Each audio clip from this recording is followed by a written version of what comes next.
Welcome po sa ating panibagong vlog at panibagong video. At ngayon, ibibida ko po at ibibisto ang ating mga lutong ulam at tinitindang sa murang-murang halaga. Nag-umpisa po tayo sa halagang 70, 60, 50, 40. Pag walang-wala, huwag ka lang bumili kasi wala ka namang pera. Diba? Bunga nyo! Tahiin nyo! Natutulog ako, nakikita ko sa bunga nyo! Bangus sa suka. Paksiw na bangus. At ang pangalawa naman po ay ang tinatawag na po tilapia. Tilapyang mataba. Pritong tilapia at meron tayong dahil na bangus.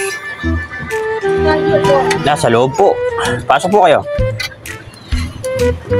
Galunggong, lahing, at ang special pork Shanghai.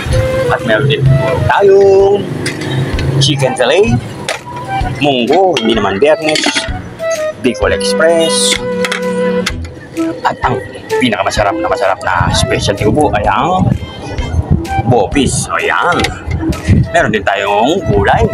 Gulay section muna tayo. Meron tayong ampalaya. Linagat sa ampalaya. Sa sabaw naman, soup number 4. Sinigang na baboy na may taba at ribs. Meron din tayong sinampalokang manok. Minanokang sampalok. Ayan po, sipang sapa ang asim ng tunay na sariwang sampalok. Hindi po tayo magamit ng chemical. 60 per order. Pag walang-wala, huwag kang buli. Ayan po, meron din tayo bestek baka.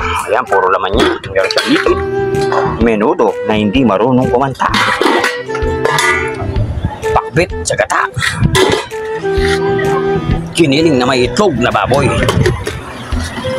Adobo sa oyster sauce na manok. Pusit. Adobo, pusit. Kare-kare. Ginataang puso ng saging. Ginataang langka. At meron tayong pork broccoli na walang broccoli. Nakalimutan ko palang bumili ng broccoli kaya walang broccoli. Ayan. At last not but the least, ito yung galis ay bestek baboy. Yun. So, ayan ang mga luto natin at mga luto natin mga ulam. Ayan, pili na po kayo. Mawa na kayo. Walang namimili. Matumal ngayon kasi Lunes. Pag Lunes po kasi matumal. Dahil yung mga tao po ay nasa trabaho. Speaking of tumal, ayan po, meron na po atang bumili. Dalawang bigating. Ito po, bigatin ng ating literal na bigatin. Matataba. Joke lang. So, hanggang dito na lang. Pasya na lang po kayo dito sa may Kulilan, Bulacan. Sa may malapit sa tennis court. Thank you. Bye-bye.